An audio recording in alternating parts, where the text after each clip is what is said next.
దేవుని పరిశుద్ధ నామమునకు స్తోత్రం కలుగును గాక. మరొకసారి మనందరి ప్రభువైనటువంటి దేవుని ఆరాధించడానికి మనమందరము కలిసి కూడి ఉండగా ఆ ప్రభువుని మహింపరుద్దాం. మొట్టమొదటిగా దేవుని వాక్యాన్ని చదువుకొని ఈరోజు ఆరాధనలోనికి మనము ప్రవేశిద్దాం. 113వ కీర్తనను చదువుకుందాం. 113వ కీర్తనలో 1, 2, 3, 4 వచనాలను చదువుకొని ఈరోజు మనం ఆరాధనలోకి ప్రవేశిద్దాం. 113వ కీర్తన 4 వచనాలు. యెహోవాను స్తుతించుడి, యెహోవా సేవకులారా ఆయనను స్తుతించుడి, యెహోవా నామమును స్తుతించుడి. ఇది మొదలుకొని ఎల్లకాలము యెహోవా నామము సన్నుతింపబడునుగాక. సూర్యోదయం మొదలుకొని సూర్యాస్తమయం వరకు యెహోవా నామము స్తుతినందుదగినది. యెహోవా అన్యజనులందరి ఎదుట మహోన్నతుడు, ఆయన మహిమ ఆకాశ విశాలమున వ్యాపించి ఉన్నది. దేవునికి స్తోత్రము కలుగునుగాక. దేవుని బిడ్డలారా, యెహోవాను స్తుతించుడి అని దేవుని వాక్యము సెలవిస్తుంది. యెహోవాను మనం స్తుతించాలి. యెహోవా సేవకులారా ఆయనను స్తుతించుడి. మనమందరము దేవుని సేవకులం కాబట్టి ఆయన మనం స్తుతించాలి. యెహోవా నామమును స్తుతించుడి. ఎంతకాలం స్తుతించాలి? 2వ వచనం. ఇది మొదలుకొని ఎల్లకాలము యెహోవా నామము సన్నుతింపబడునుగాక. ఎల్లకాలము, ప్రతి నిమిషము, ప్రతి క్షణము ప్రభువును మనము స్తుతించబద్దులమై ఉన్నాం. సూర్యోదయం మొదలుకొని సూర్యాస్తమయం వరకు యెహోవా నామము స్తుతినందదగినది. సూర్యోదయం మొదలుకొని సూర్యాస్తమయం వరకు అంటే దినమెల్లా దేవుని నామము స్తుతింపదగినది. దేవునికి స్తోత్రము కలుగునుగాక. యెహోవా అన్యజనులందరి ఎదుట మహోన్నతుడు, ఆయన మహిమ ఆకాశ విశాలమున వ్యాపించి ఉన్నది. దేవునికి స్తోత్రం కలుగునుగాక. దేవుని బిడ్డలారా, మనం ఎల్లప్పుడూ దేవుని స్తుతించబద్దులమై ఉన్నాం. పరిస్థితి ఏదైనా సరే, ఏ స్థలంలో ఉన్నా సరే, మనం ఎలా ఉన్నా సరే, మనం దేవుని స్తుతించవలసినటువంటి వారమై ఉన్నాం. ఎందుకు మనం దేవుని స్తుతించాలంటే కొన్ని కోట్ల కారణాలు ఉన్నాయి. ప్రతి కారణానికి మనం దేవుని స్తుతించవచ్చు. మన జీవితంలో లేకుంటే మన ఉనికిలో ప్రతిదీ దేవుడు అనుగ్రహించిన దయయే, ఆయన కృపయే. కాబట్టి ఆయన చేసిన ప్రతి మేలును దేనిని మరొక ప్రతి ఒక్క మేలును బట్టి, ఉపకారమును బట్టి ఆయనను స్తుతించవలసినటువంటి వారమైనా. అందరం కళ్ళు మూసుకొని ప్రార్థన చేసుకొని ముందుకెళ్దాం. మహాపరిశుద్ధుడు, మా ప్రేమగల మా తండ్రి, నీకు స్తోత్రము చెల్లిస్తున్నాను నాయన. నీకు స్తోత్రం స్తోత్రం స్తోత్రం స్తోత్రం స్తోత్రములు తండ్రి. ప్రభు నాయన నీకు స్తోత్రాలు. మీ నామము స్తుతినందదగినది దేవా, నీకు స్తోత్రములు తండ్రి. సూర్యోదయం మొదలుకొని సూర్యాస్తమయం వరకు ఎల్లకాలము మీ నామము స్తుతింపదగినది దేవా, నీకు స్తోత్రాలు. ఎవరు స్తుతించాలంటే మేమే, మీ పిల్లలమైనటువంటి మేమే నిన్ను స్తుతించాలి నాయన. నీకు స్తోత్రాలు. ఇదిగో నిన్ను స్తుతించడానికి, నిన్ను ఆరాధించడానికి, నిన్ను మహిమపరచడానికి నాయన నీకు స్తోత్రాలు. నీ వాక్యం గురించి మాట్లాడుకోవడానికి నా తండ్రి నీకు స్తోత్రాలు తండ్రి. ఇదిగో నిన్ను ఆరాధించడానికి నా తండ్రి నీకు స్తోత్రములు ప్రభా. ఇదిగో మేమందరం సిద్ధపడుచుండగా నాయన నీకు స్తోత్రాలు. మా ద్వారా మీరు మహిమ పొందండి నాయన, నీకు స్తోత్రాలు ప్రభా. మేము పాడబోయే పాటల ద్వారా మీరు మహిమ పొందండి. స్తుతి ఆరాధన ద్వారా మీరు మహిమ పొందండి నాయన, నీకు స్తోత్రాలు తండ్రి. మీ ఆత్మ చేత, మీ వాక్యము చేత మమ్మల్ని మీరు బలపరచమని ప్రార్థన చేస్తున్నాను తండ్రి. నీకు స్తోత్రం స్తోత్రం స్తోత్రములు ప్రభా. అయా నీకు స్తోత్రం స్తోత్రం స్తోత్రములు ప్రభా. ఈరోజు మా అందరితో మీరు మాట్లాడండి నాయన, నీకు స్తోత్రాలు. మీరు మాట్లాడితే మేము బ్రతుకుతాం తండ్రి. మీరు మాట్లాడితే నాయన నీకు స్తోత్రాలు, మేము సరి చేసుకోగలం నా తండ్రి. మీరు మాట్లాడితే ప్రభు మా గమ్యం మేము చేరగలం నా తండ్రి, నీకు స్తోత్రాలు. మీరు మాట్లాడితే మేము విని వెంబడించి నా తండ్రి నీకు స్తోత్రాలు ప్రభా. మీ దగ్గరికి రాగలం నాయన, నీకు స్తోత్రాలు ప్రభా. అటువంటి శ్రేష్టమైన ఉన్నతమైన మాటలతో నా తండ్రి మమ్మల్ని అందరినీ దేవా నీకు స్తోత్రములు తండ్రి ఈరోజు సంధించమని ప్రార్థన చేస్తున్నాను నాయన. ఈ ఆరాధన అంతటి మీ చేతికి అప్పగిస్తున్నా. ప్రారంభం నుంచి ముగింపు వరకు మీ ఏలుబడిలో నడిపించి మీరే సమస్త ఘనత మహిమ పొందగలందులకై యేసు నామములో ప్రార్థిస్తున్నాను తండ్రి. ఆమేన్. పాటలు పాడుకుందాం.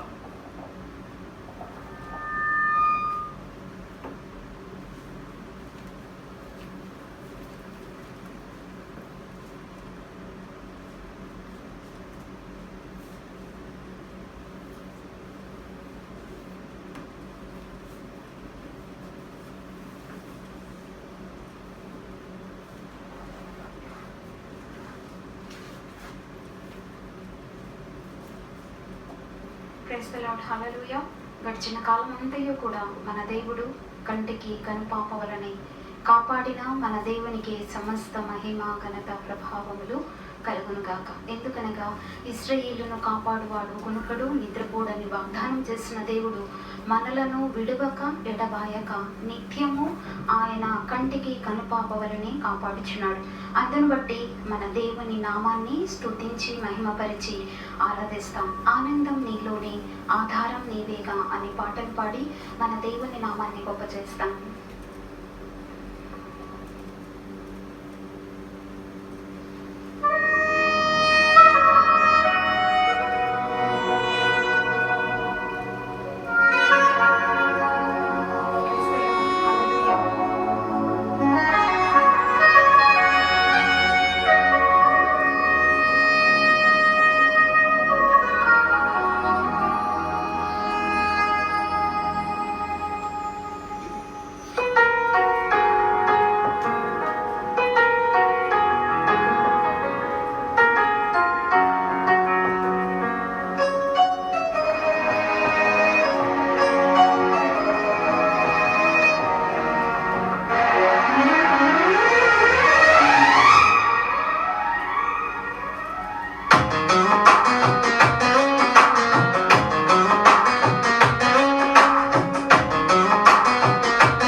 ఆనందించడం ఎంత గొప్ప ధన్యత, ఆయనలో సంతోషించడం ఎంత గొప్ప భాగ్యం.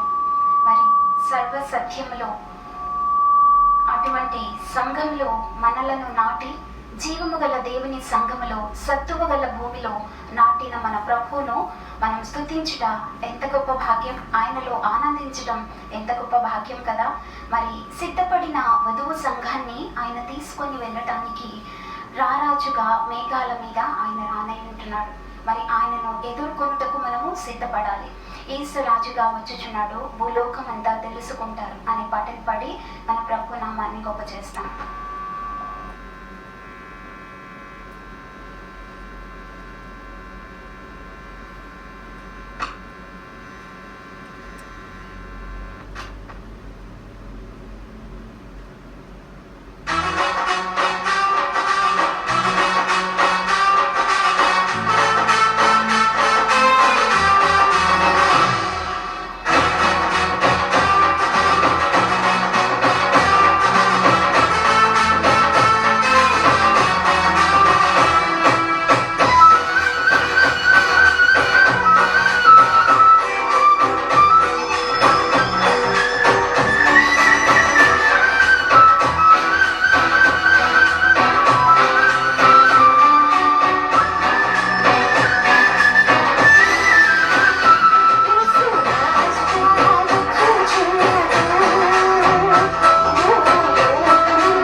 దూతలతో మరి ఆయన దూతగణముతో మనలను తీసుకొని వెళ్ళటానికి మేఘాల మీద ఆయన రారాజుగా రానంటున్నాడు.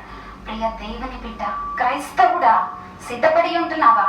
ఒకవేళ సిద్ధపడకపోతే ఇప్పుడే సిద్ధపడు, మన క్రీస్తుని ఎదుర్కొనుటకు, యేసయ్యను ఎదుర్కొనుటకు. మరి దేవుని స్తుతించి ఆరాధించి మహిమపరిచే సమయం. ప్రియుడా నీ ప్రేమ పాదములు చేరితే నెమ్మది నెమ్మదియే అనే పాటలు పాడి మన ప్రభు నామాన్ని గొప్ప చేస్తాం.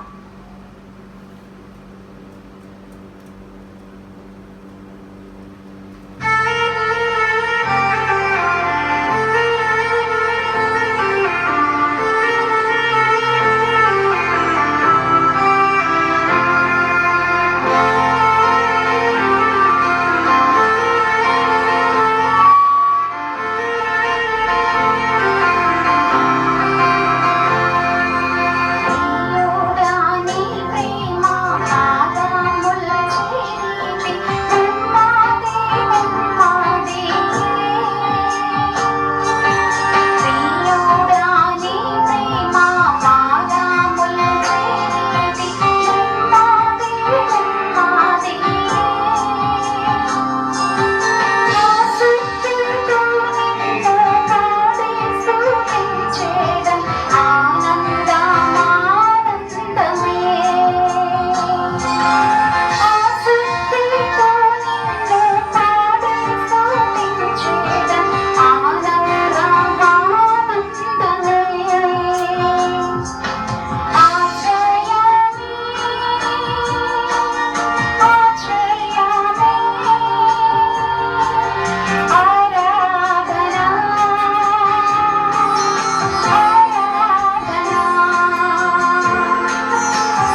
ప్రభువును స్తుతించి ఆరాధిస్తాం. మన రక్షకుని ఆయన నామాన్ని గొప్ప చేస్తాం.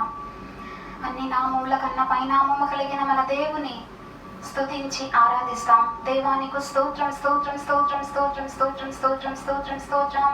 హల్లెలూయా హల్లెలూయా హల్లెలూయా హల్లెలూయా హల్లెలూయా హల్లెలూయా హల్లెలూయా హల్లెలూయా హల్లెలూయా హల్లెలూయా హల్లెలూయా. పరిశుద్ధుడా పరిశుద్ధుడా పరిశుద్ధుడా పరమాత్ముడా నీకు స్తోత్రం స్తోత్రం స్తోత్రం స్తోత్రం స్తోత్రం స్తోత్రం. మా ప్రభు అయిన దేవానికి స్తోత్రం, మా రక్షకుడవైన దేవానికి స్తోత్రం, మా విమోచకుడవైన దేవానికి స్తోత్రం స్తోత్రం స్తోత్రం. నిన్న నేడు నిరంతరము ఏకరీతిగా ఉన్న మా తండ్రి నీకు స్తోత్రములు. అల్ఫా ఒమేగా అయిన దేవానికి స్తోత్రం, ఆదియు అంతమునైన మా తండ్రి నీకు స్తోత్రములు చెల్లిస్తుంటున్నాం. మారని మీ యొక్క ప్రేమతో మమ్మలను ప్రేమిస్తున్న మా దేవానికి స్తోత్రములు. 10,000లో అతి కాంక్షణీయుడా నీకు స్తోత్రాలు చెల్లిస్తుంటున్నాం. ధవలవర్ణుడా రత్నవరుడా నీకు స్తోత్రాలు చెల్లిస్తుంటున్నాము స్వామి. మమ్మలను తీసుకొని వెళ్ళుటకు మరలా రానైన మా తండ్రి నీకు స్తోత్రములు చెల్లిస్తుంటున్నాం. అయ్యా నీకు స్తోత్రం స్తోత్రం స్తోత్రములు. మమ్మలను సిద్ధపరచుచున్న దేవానికి స్తోత్రములు చెల్లిస్తుంటున్నాం. మమ్మలను స్వామిని రాకుడ కొరకు తండ్రి నీకు స్తోత్రములు తండ్రి సిద్ధపరచుచున్న దేవానికి స్తోత్రం స్తోత్రం స్తోత్రం స్తోత్రం. అబ్రహాము ఇస్సాకు యాకోబుల దేవానికి స్తోత్రములు చెల్లిస్తుంటున్నాం. మా తండ్రి దేవా మా పితరుల దేవానికి స్తోత్రాలు చెల్లిస్తుంటున్నాము స్వామి. మమ్మలను రక్షించిన మా తండ్రి నీకు స్తోత్రం, మమ్మల్ని విమోచించిన మా దేవానికి స్తోత్రం, మమ్మలను అభిషేకించిన మా తండ్రి నీకు స్తోత్రం స్తోత్రం స్తోత్రం స్తోత్రములు. ఈ యొక్క చిన్న స్తుతి ధూపాన్ని మీకే సమర్పిస్తుంటున్నాము స్వామి. ఆమేన్. ఎన్నెన్నో ఇక్కట్లు బ్రతుకులో వచ్చినా నిన్ను నేడువానయ్యా.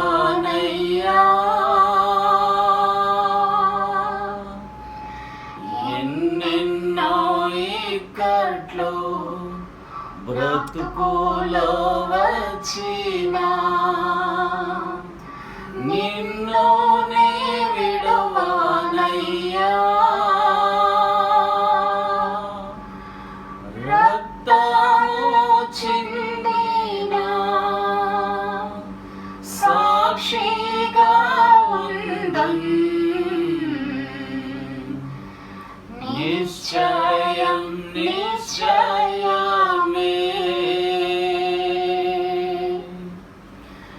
రక్తము చిందినా సాక్షిగా ఉందన్ నిశ్చయం నిశ్చయమే. రక్షకుడా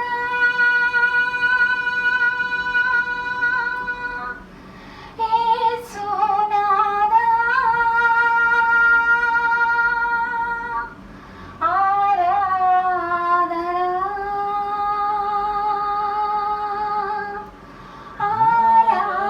ఆరాధన. పరిశుద్ధుడా పరమాత్ముడా ఆరాధన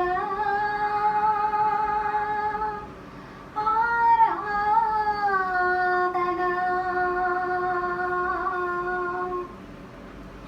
ప్రభువాని పరిశుద్ధ నామమునకు స్తుతి స్తోత్రాలు చెల్లిస్తుంటున్నాం. మా రక్షకుడా మా విమోచకుడా మా యేసునాథా నీకు స్తోత్రాలు చెల్లిస్తుంటున్నాము స్వామి. నీకు స్తోత్రములు తండ్రి. అయ్యా పాపములోనే మరణించి మమ్మలను విమోచించట కొరకే తండ్రి, రక్షించట కొరకు స్వామి పరమును విడిచిపెట్టి ప్రభువా నీకు స్తోత్రములు తండ్రి. అయ్యా కన్య మరియ గర్భమందు తండ్రి నరావతారిగా ఈ యొక్క భూలోకములో జన్మించి ప్రభువా నీకు స్తోత్రములు తండ్రి. మమ్మలను తండ్రి పాపలను పరిశుద్ధులుగా మార్చట కొరకే ప్రభువా నీకు స్తోత్రములు తండ్రి.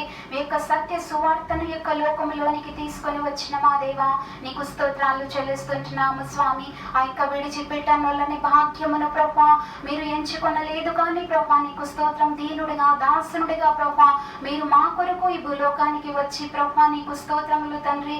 అయ్యా దీనత్వమును ధరించిన మా దేవా నీకు స్తోత్రాలు చెల్లిస్తుంటున్నాం.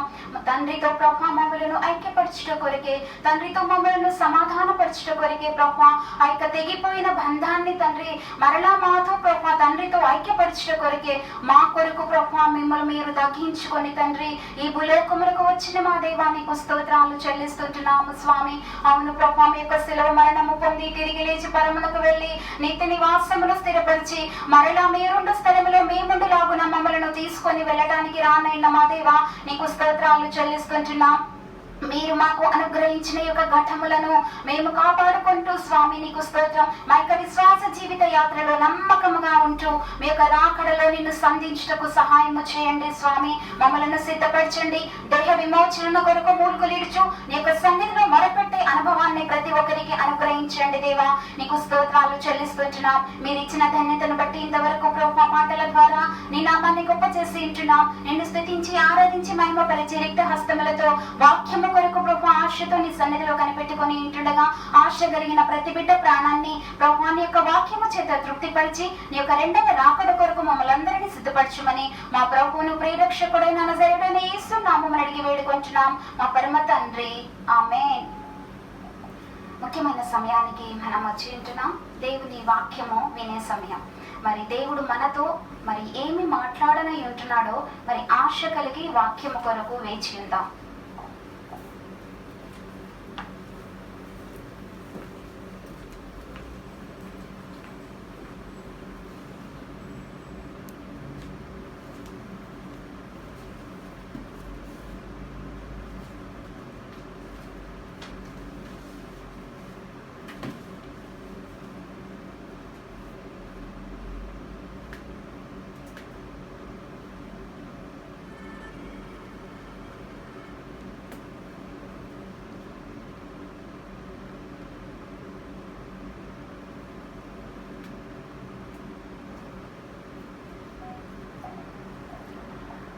దేవుని పరిశుద్ధ నామమునకు స్తోత్రం కలుగును గాక.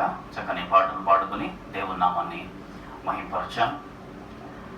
దేవుని స్తుతించడంలో, దేవుణ్ణి ఆరాధించడంలో, దేవుణ్ణి మహింపరచడంలో ఎంతో సంతోషం ఉన్నది. ఆ సంతోషాన్ని మనమందరము మరొకసారి అనుభవించడానికి ప్రభు మనకందరికి ఇచ్చిన తరుణాన్ని బట్టి దేవాది దేవునికి వందనాలు చెల్లిద్దాం. హల్లెలూయా. కొన్ని నిమిషాల పాటు దేవుని వాక్యాన్ని మనం ధ్యానించుకుందాం.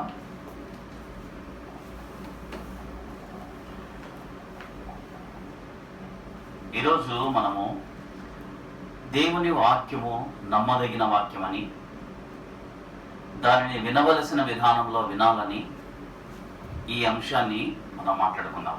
ఈరోజు మనము ధ్యానించబోయే వాక్యాంశం ఏంటంటే నమ్మదగిన వాక్యం వినవలసిన విధానం. నమ్మదగిన వాక్యం వినవలసిన విధానం. ఇది ఈరోజు మనం మాట్లాడుకోబోయే అంశం. దేవునికి స్తోత్రం కలుగునుగాక. దేవుని బిడ్డలారా, దేవుని వాక్యము సత్యమైనది. దేవుని వాక్యము నిత్యమైనది. దేవుని వాక్యములో నిత్య జీవము గల మాటలు ఉన్నాయి. దేవుని వాక్యము సబ్బు వంటిదని దేవుని వాక్యం సెలవిస్తుంది. దేవుని వాక్యము అగ్ని వంటిదని దేవుని వాక్యం సెలవిస్తుంది. దేవుని వాక్యము సుత్తి వంటిదని దేవుని వాక్యములో రాయబడి ఉంది. దేవునికి స్తోత్రం కలుగునుగాక. ఇటువంటి అద్భుతములైనటువంటి లక్షణాలు గల దేవుని వాక్యాన్ని, ఈ వాక్యము నమ్మదగినదని దేవుని గ్రంథంలో చాలా చోట్ల రాయబడి ఉంది. ఆ వచనాల్ని మనము చూద్దాం. దేవుని వాక్యము నమ్మదగినది. నమ్మదగిన దేవుని వాక్యము వినవలసిన విధానం. దేవునికి స్తోత్రం కలుగునుగాక. వాక్యంలోకి వెళ్దాం. తిమోతికి రాసిన మొదటి పత్రిక మొదటి అధ్యాయము 15వ వచనం మనకందరికీ బాగా తెలిసిన వాక్యం. పాపులను రక్షించుటకు క్రీస్తు యేసు లోకమునకు వచ్చెనను వాక్యము. పాపులను రక్షించుటకు క్రీస్తు యేసు లోకమునకు వచ్చెను. యేసుక్రీస్తు ఈ లోకానికి ఎందుకు వచ్చాడు అంటే పాపులను రక్షించుట కొరకు. మనము ఈ క్రిస్మస్ సీజన్లోకి మనం ఇప్పుడు ప్రవేశించాం కదండి. యేసు ప్రభు ఈ లోకానికి నరావతారిగా వచ్చినటువంటి సందర్భాన్ని ప్రపంచమంతటా మాట్లాడుకునేటటువంటి దినాల్లో మనం ఉన్నాం. ఆయన ఈ లోకానికి వచ్చాడు. ఎందుకు ఈ లోకానికి వచ్చాడు అంటే పాపులను రక్షించుట కొరకు ఆయన ఈ లోకానికి వచ్చాడు. నిజమా ఈ మాట? అన్న ప్రశ్న మనకు వస్తే, నిజమా ఈ మాట అన్న ప్రశ్న ఎవరికైనా వస్తే దానికి జవాబు ఆ వాక్యం కిందనే, ఆ వచనంలోనే 2వ భాగంలో ఉంటుంది. చూద్దాం. పాపులను రక్షించుటకు క్రీస్తు యేసు ఈ లోకమునకు వచ్చెనను వాక్యము నమ్మదగినదియు పూర్ణాంగీకారమునకు యోగ్యమైనదియునై ఉన్నది. వాక్యము నమ్మదగినదియు పూర్ణాంగీకారమునకు యోగ్యమైనదినై ఉన్నది. ఏ వాక్యము? పాపులను రక్షించుటకు క్రీస్తు యేసు ఈ లోకమునకు వచ్చెను అను వాక్యం. పరిశుద్ధ గ్రంథం అంతా నమ్మదగినది, పూర్ణాంగీకారమునకు యోగ్యమైనదే. అయితే కొన్ని వచనాలకు, కొన్ని పర్టికులర్ వాక్యాలకు ఈ యొక్క మాటలను దేవుడు ఆపాదించి పరిశుద్ధ గ్రంథంలో రాయించి పెట్టాడు. అందులో మొట్టమొదటిగా ఈ మాట ఉంటది, పాపులను రక్షించుటకు క్రీస్తు యేసు ఈ లోకమునకు వచ్చెను అను ఈ వాక్యము మొట్టమొదట నమ్మదగినది. దేవుని వాక్యము నమ్మదగినది. నమ్మదగినదియు పూర్ణాంగీకారమునకు, అర్ధాంగీకారమునకు కాదండి. కొంచెం మాత్రమే నమ్మొచ్చు అని కాదు, పూర్ణముగా అంగీకరించుటకు యోగ్యమైనదే ఉన్నది. ఏంటి పూర్ణాంగీకారమునకు యోగ్యమైనది?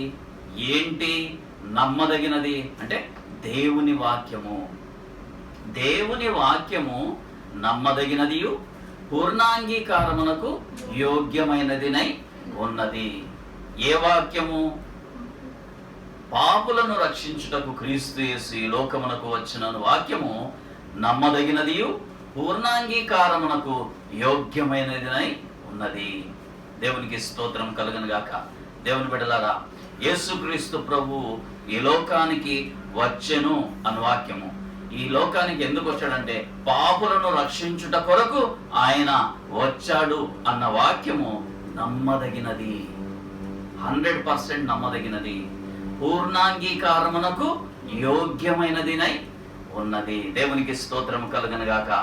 అదే 1 తిమోతికి రాసిన పత్రిక 4వ అధ్యాయము 8, 9 వచనాలలో కూడా ఇంకో వాక్యం ఉంటుంది. చూద్దాం. మొదట 9వ వచనం చూద్దాం. ఈ వాక్యము నమ్మదగినదియు, ఈ వాక్యము నమ్మదగినదియు పూర్ణాంగీకారమునకు యోగ్యమునై ఉన్నది. పూర్ణాంగీకారమునకు యోగ్యమునై ఉన్నది. 1వ అధ్యాయం 15వ వచనంలో పాపులను రక్షించుటకు క్రీస్తు యేసు ఈ లోకమునకు వచ్చెనను వాక్యము నమ్మదగినదియు పూర్ణాంగీకారమునకు యోగ్యమైనదినై ఉన్నది. ఇప్పుడు మనం చదువుకున్నటువంటి 4వ అధ్యాయము 9వ వచనంలో కూడా ఈ వాక్యము నమ్మదగినదియు పూర్ణాంగీకారమునకు యోగ్యమైనదినై ఉన్నది అని ఇంకొకసారి రాయబడి ఉంది.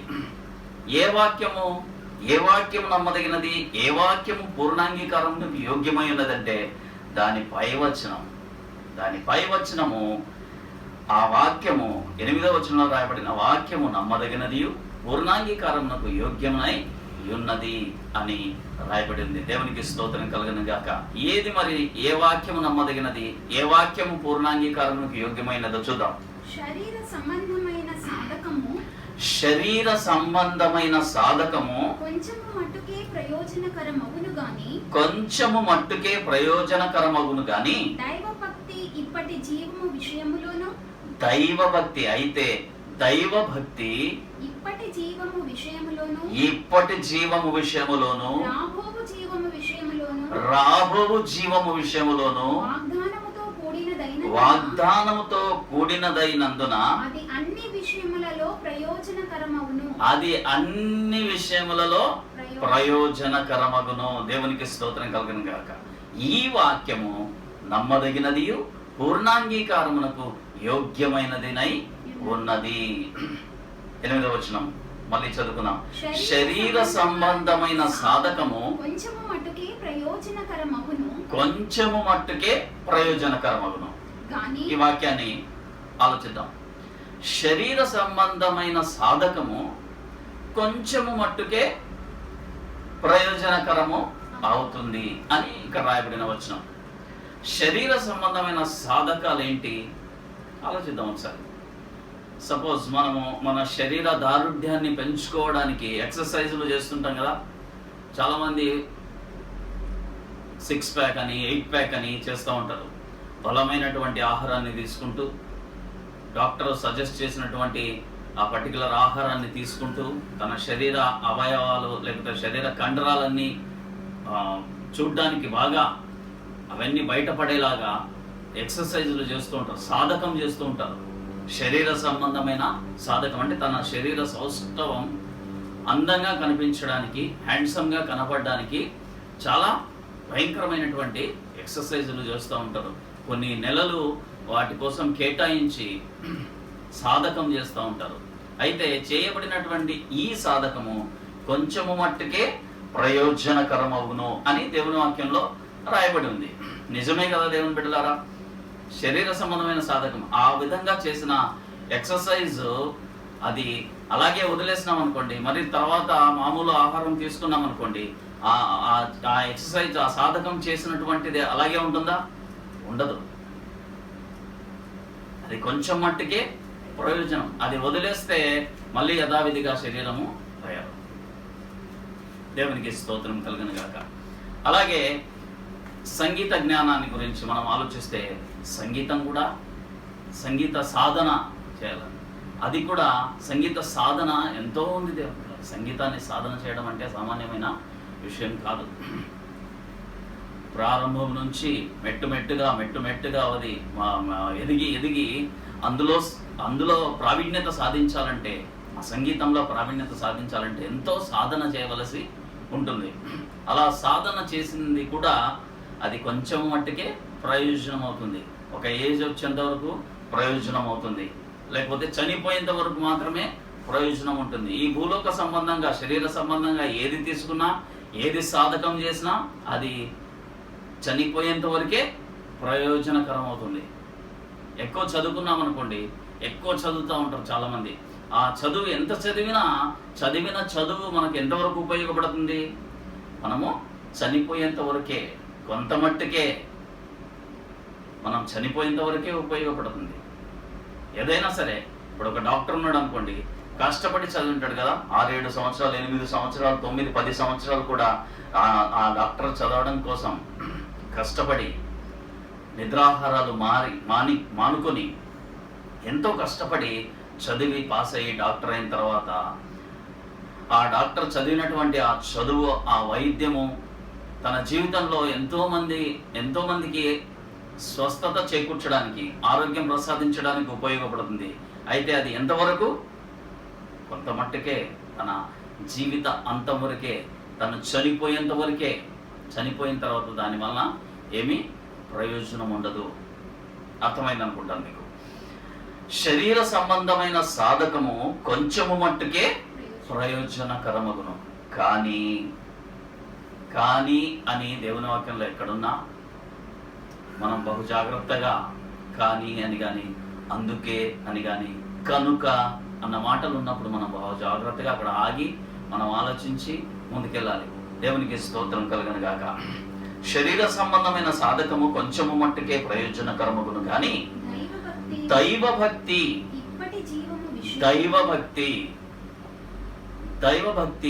ఉండాలి అని దేవుని వాక్యం సెలవుస్తుంది. దైవభక్తి మనకుంటే, దేవుని గురించినటువంటి, దైవం గురించినటువంటి ఆలోచన మనకుంటే, దైవభక్తి గలవారంగా మనం బ్రతికితే, దేవుని గురించి మాట్లాడుతూ, దేవుని గురించి ఆలోచిస్తూ, దేవుని కొరకు, దేవుని వలన, దేవుని కోసమే మనము బ్రతికినట్లయితే, దైవ భక్తి చేస్తూ బ్రతికే వారంగా మనం ఉన్నట్లయితే, ఆ దైవభక్తి శరీర సంబంధమైన సాధకము వలె కాదు. కానీ ఆ దైవభక్తి మనకుంటే, ఆ దైవభక్తి మనల్ని ఎంతవరకు మనకు ప్రయోజనకరంగా ఉంటుందంటే, శరీర సంబంధమైన సాధకము వలె కొంచెము మట్టికే ప్రయోజనము కాదండి. దైవభక్తి ఎంతవరకు మనకు ప్రయోజనకరమో చూద్దాం. దైవభక్తి ఇప్పటి జీవము విషయములోను, ఇప్పటి జీవం అంటే మనం చనిపోయేంత వరకు, మనం ఇప్పుడు బ్రతుకుతున్నటువంటి ఈ దినం మొదలుకొని మన ఆఖరి శ్వాస వరకు, ఈ లోకంలో మనం బ్రతికున్నటువంటి ఆఖరి శ్వాస వరకు, ఆఖరి శ్వాస వరకు, ఇప్పటి జీవము విషయములోను, రాబోవు జీవము విషయములోను, రాబోవు జీవము విషయములోను, రాబోవు జీవం విషయంలోను. మనకు రాబోయే జీవం ఇంకోటి ఉంది. దేవునికి స్తోత్రము కలుగును గాక. మనము చనిపోయిన తర్వాత వెంటనే స్టార్ట్ అవుతుంది అది. రాబోవు జీవన రాబోవు జీవము విషయం, ఇప్పటి జీవము విషయంలోను, రాబోవు జీవము విషయములోను, వాగ్దానముతో కూడిన వాగ్దానము దైవభక్తి మనము కలిగి ఉంటే వాగ్దానముతో కూడినదై ఉన్నది దైవభక్తి. దేనికి వాగ్దానము? ఇప్పటి జీవం విషయంలోను, రాబో జీవం విషయంలోను, అన్ని విషయములలో ప్రయోజనకరమగును. అన్ని విషయములలో ప్రయోజనకరమగునండి దైవభక్తి. శరీర సంబంధమైన సాధకం మనం ఏదో ఒక విషయంలో మాత్రమే చేస్తాం, ఆ పర్టికులర్ విషయంలో మాత్రమే అది ప్రయోజనకరం అవుతుంది. అయితే దైవభక్తి అన్ని విషయములలో ప్రయోజనకరం అవుతుంది. దైవభక్తి ఇప్పటి జీవం విషయంలోనూ, రాబోయే జీవం విషయంలోనూ, అన్ని విషయములలోనూ ప్రయోజనకరము అవుతుంది అని దేవుని వాక్యం సెలవుస్తుంది. దేవుని బిడ్డలారా, ఎంత గొప్ప ఒక మర్మము దేవుడు బైబిల్ గ్రంథంలో ఒక వచనం రాయించి పెట్టాడు చూడండి. మనం దైవభక్తి గలవారమైతే, మనం దైవభక్తి కలిగి ఉంటే, నిజమైన దేవుణ్ణి మనం కలిగి ఉంటే, ఆయన యందు భయభక్తులు కలిగి ఉంటే, ఇప్పటి జీవం విషయంలోనూ, రాబోయే జీవం విషయంలోనూ వాగ్దానముతో కూడినదై ఉన్నందున అన్ని విషయంలో, ఇప్పటి జీవం విషయంలో, మనం చనిపోయేంత వరకు ఇప్పటి జీవం విషయంలో, అన్ని విషయంలో మనకు ప్రయోజనకరముగా ఉంటుంది దైవభక్తి. రాబో జీవం విషయంలో కూడా అన్ని విషయములలో మనకు ప్రయోజనకరముగా ఉంటుంది. దేవునికి స్తోత్రం కలుగును గాక. ఈ వాక్యము నమ్మదగినదియు పూర్ణాంగీకారమునకు యోగ్యమై ఉన్నది. మొదట మనం చూసాం, పాపులను రక్షించుటకు క్రీస్తు యేసు ఈ లోకమునకు వచ్చిన వాక్యము నమ్మదగినదియు పూర్ణాంగీకారమునకు యోగ్యమైనదై ఉన్నది. ఇప్పుడు చదువుకున్నటువంటి ఈ వచనం కూడా శరీర సంబంధమైన సాధకము కొంచెము మట్టుకే ప్రయోజనకరమగును గాని దైవభక్తి ఇప్పటి జీవం విషయంలోను, రాబో జీవ విషయంలోను వాగ్దానముతో కూడినదై ఉన్నందున అన్ని విషయములలో ప్రయోజనకరమగును. దేవునికి స్తోత్రము కలుగును గాక. ఈ యొక్క వాక్యము నమ్మదగినదియు పూర్ణాంగీకారమునకు యోగ్యమునై ఉన్నది. దేవునికి స్తోత్రం కలుగును గాక. దేవుడు మనకి ఇచ్చినటువంటి వాక్యము ఎంత శక్తి గలదో చూడండి. ఎన్ని మంచి మాటలు, ఎన్ని రహస్యమైనటువంటి మాటలు మనకు నేర్పిస్తుందో చూడండి. నేర్చుకోవడానికి మనం సిద్ధంగా ఉంటే దేవుని వాక్యము ఎన్ని రహస్యాలైనా మనకు నేర్పించడానికి దేవుని వాక్యం ఎప్పుడు దేవుడు మనకు చేతిలో పెట్టి ఉంచాడు. దేవునికి స్తోత్రం కలుగును గాక. ఇంకో మాటను చూద్దాం, ఇంకో నమ్మదగిన వాక్యాన్ని చూద్దాం. తిమోతికి రాసిన 2వ పత్రిక 2వ అధ్యాయము 11-12 వచనాలు. తిమోతికి రాసిన 2వ పత్రిక 2వ అధ్యాయము 11-12 వచనాలు. ఈ మాట నమ్మదగినది. ఇంకొక మాట చూస్తున్నాం చూడండి. ఈ మాట నమ్మదగినది. ఈ మాట నమ్మదగినది. ఏ మాట? ఏదనగా రాస్తున్నాడు చూడండి. ఏదనగా మనము ఆయనతో కూడా చనిపోయిన వారమైతే ఆయనతో కూడా బ్రతుకుదుము. ఎవరితో? ఇక్కడ ఆయన అంటే ఎవరు? మనకందరికీ బాగా తెలుసు, యేసుక్రీస్తు ప్రభుల వారు. మనము యేసుక్రీస్తు ప్రభుల వారితో కూడా చనిపోతే ఆయనతో కూడా బ్రతుకుతాం. సహించిన వారమైతే ఆయనతో కూడా ఏలుదుము. ఆయనతో సహించిన వారమైతే, ఆయన కొరకు సహించిన వారమైతే ఆయనతో కూడా ఏలుదుము. ఆయనను ఎరగమంటే మనలను ఆయన ఎరుగను అనును. చూసారా? దేవునికి స్తోత్రం. ఈ మాట నమ్మదగినది. గుర్తుపెట్టుకుందాం, ఈ మాట నమ్మదగినది. ఏ మాట? మనం ఆయనతో చనిపోయిన వారమైతే ఆయనతో కూడా బ్రతుకుదుము. ఆయనతో మనం ఎలా చనిపోగలం కదా? ఈ మాట చదువుతుంటే, ఈ నమ్మదగిన ఈ వాక్యాన్ని, నమ్మదగిన ఈ మాటను మనం చదువుతుంటే మనకు డౌట్ వస్తుంది కదా, ఆయనతో మనం ఎలా చనిపోతాం? ఆయనతో చనిపోతే ఆయనతో బ్రతుకుతాం అంటుంది వాక్యం. మరి ఆయనతో ఎలా చనిపోగలం? ఎలా చనిపోగలం? బాప్తిస్మంలో మనం చనిపోగలం. మన పాపానికి మనము చనిపోతాం. మన పాపానికి మనం చనిపోయి ప్రభు కొరకు తిరిగి లేస్తాం. దేవునికి స్తోత్రం కలుగును గాక. బాప్తిస్మంలో జరుగుతుంది ఇది. మనం ఆయనతో చనిపోయిన వారమైతే ఆయనతో కూడా బ్రతుకుదుము. ఆయన కొరకు చనిపోయిన వారమైతే ఆయనతో కూడా మనము బ్రతుకుదుము. ఎంతో మంది భక్తులు, దేవుని బిడ్డలారా, ఎంతో మంది భక్తులు ఆయన కోసము చనిపోయారు, ఆయనతో కూడా చనిపోయారు. యేసుక్రీస్తు శిష్యులు అందరూ కూడా ఆయన కొరకు చనిపోయిన వారుగా ఉన్నారు. వారు క్రీస్తుతో బ్రతికిన వారు. మనం కూడా ప్రపంచంలో ఎవరైనా సరే ప్రభు కొరకు చనిపోయిన వారుగా ఉంటే ఆయనతో కూడా బ్రతుకుతారు. దేవునికి స్తోత్రం కలుగును గాక. హల్లెలూయా. సహించిన వారమైతే ఆయనతో కూడా ఏలుదుము. ఆయన కొరకు మనము సహించిన వారమైతే, ప్రభువుని బట్టి, దేవుణ్ణి బట్టి, క్రైస్తవుడుగా, క్రైస్తవురాలుగా ఉండుటను బట్టి నీవు నింద సహిస్తున్నావా, బాధ సహిస్తున్నావా, ఇబ్బంది సహిస్తున్నావా, కష్టాన్ని సహిస్తున్నావా? దేవుని బిడ్డలారా, ధన్యుడు నీవు, ధన్యురాలు నీవు. ఎందుకంటే క్రీస్తుతో కూడా ఏలుతావని దేవుని వాక్యము సెలవిస్తుంది. ఆయనతో కూడా సహించిన వారమైతే ఆయనతో కూడా ఏలుదుము. ఎంత మంచి ధన్యత దేవుని బిడ్డలారా మనకి. ఆయనతో కూడా చనిపోతే ఆయనతో బ్రతుకుతాం. ఆయనతో సహించిన వారమైతే ఆయనతో ఏలుబడి చేస్తాం. ఒక వార్నింగ్ కూడా ఈ నమ్మదగిన మాటలో ఉంది చూడండి. ఆయనను ఎరుగము అని ఒకవేళ నువ్వు అంటివా ఈ జీవితంలో, ఆయన కూడా ఒకానొక రోజు ఆయన కూడా మనల్ని ఎరుగను అంటాడు. అది మహా గొప్ప పనిష్మెంట్. దేవుని చేత ఎరగము అనిపించుకునే వారుగా మనం ఉండకూడదు. దేవుని బిడ్డలారా, మనం ఆయన్ను, నేను నా ప్రభు యేసు ప్రభు అంటే యేసుక్రీస్తు నా దేవుడు, నా సొంత రక్షకుడు, నా పాపాలని క్షమించినవాడు, నన్ను పరిశుద్ధునిగా మార్చినవాడు, నా దేవుడు, నా రక్షకుడు, నా స్నేహితుడు, నా తండ్రి, నా భర్త, నా ప్రభువు అని గర్వంగా మనం జీవించినటువంటి జీవిత కాలంలో ఆయన గురించి సాక్ష్యం ఇవ్వవలసినటువంటి వారమైన, దేనికి భయపడక్కర్లేదు. ప్రభు కొరకు సాక్షిగా నిలబడితే ప్రభు మనల్ని గొప్పగా ఆయన మనల్ని గురించి సాక్ష్యం ఇస్తాడు. దేవునికి స్తోత్రం. ఈ మాట నమ్మదగినది. దేవునికి స్తోత్రం. మొట్టమొదటి చూసిన మాట, పాపులను రక్షించుటకు క్రీస్తు యేసు ఈ లోకమునకు వచ్చినను వాక్యము నమ్మదగినది. రెండవదిగా దైవభక్తి. దైవభక్తి ఇప్పటి జీవం విషయంలోను, రాబోయే జీవ విషయంలోను, అన్ని విషయంలో మనకు ప్రయోజనకరమైనది. ఈ వాక్యము నమ్మదగినది, పూర్ణాంగీకారమునకు యోగ్యమైనది. మూడవదిగా మనం చూసాం, మనం ఆయనతో కూడా చనిపోయిన వారమైతే ఆయనతో కూడా బ్రతుకుతాం. ఇది ఈ మాట నమ్మదగినది. ఆయనతో కూడా సహించిన వారమైతే ఆయనతో కూడా ఏలుబడి చేస్తాం. ఈ మాట నమ్మదగినది. ఆయనను ఎరగమంటే ఆయన కూడా మనల్ని ఎరగనంటాడు. ఈ మాట నమ్మదగినది. దేవుని వాక్యము నమ్మదగిన. దేవుని బిడ్డలారా, ఇంకో మాట చూద్దాం.